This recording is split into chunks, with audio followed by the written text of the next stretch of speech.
thank you so much for joining us at CNBC Awaaz. And this one is to you. As Kunal was saying, at this point in time, it is more about on how prolonged is this whole uncertainty. How are you looking at the global markets, one? And what's your sense on the worst case scenario in sense of prices that can arise? Well, good morning, Manisha. I tell you what, it was interesting because we're 5.5 hours earlier in our day than you are in Mumbai. I'm in Sydney, as you know. And at 10 o'clock this morning, CME opened and it was just game on. We had a 52.47 close for gold. It touched 54.02. It was just absolutely on fire.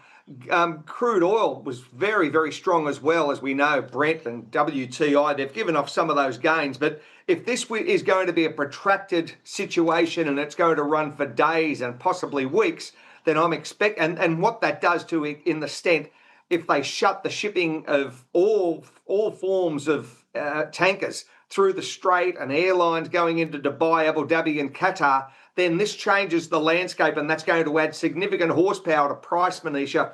So, you know, how long's a piece of string? Is it going to be triple figures? If it really becomes a protracted war, then you're certainly going to see, I think, a lot higher prices than where we are at the moment, but only time can tell as it works through.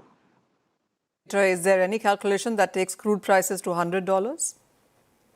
It can, absolutely. 100 will be cheap. You know that as well as I do. You know what can happen here. If this goes and becomes a powder keg and you disrupt supply, and we know the choke point of what the Strait of Hormuz represents, and you don't get LNG into China, into India, and crude oil and crude products, or distillates and so on, all across Asia, then this is really going to super spike because pipelines don't work. They don't work quick enough. You've got millions and millions of barrels of crude being crisscrossed across the world.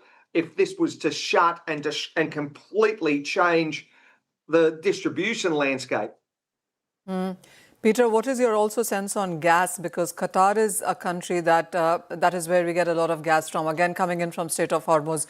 If you look at the natural gas prices, and that should come in on your screens, is 10% higher today. How would you look at gas availability and prices?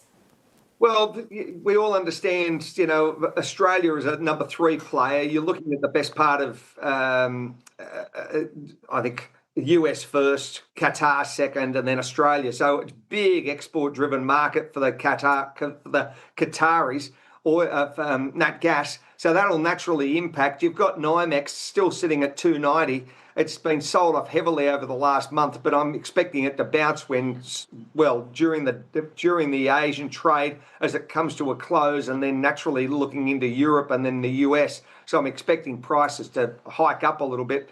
Again, it's a wait and see what happens and whether you're going to see continued disruption across the whole ecosystem of tankers and the LNG export market.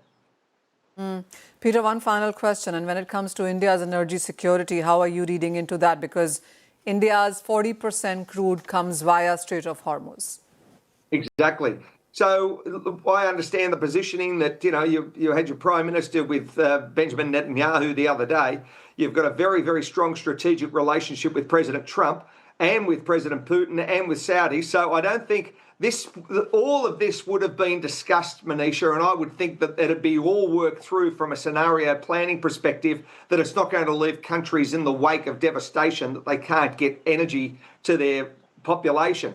So again, let's see how it unwraps over the next 48 to 72 hours. But I'm sure that Russia would step in, and quite possibly the Saudis, as far as increasing production. But again, we've just got to get through to that point in time, how that all looks, sounds, and I suppose acts in the market itself. Peter McGuire, thank you so much for joining us here on CNBC Awaaz. So Peter McGuire हमें ये बता रहे हैं कि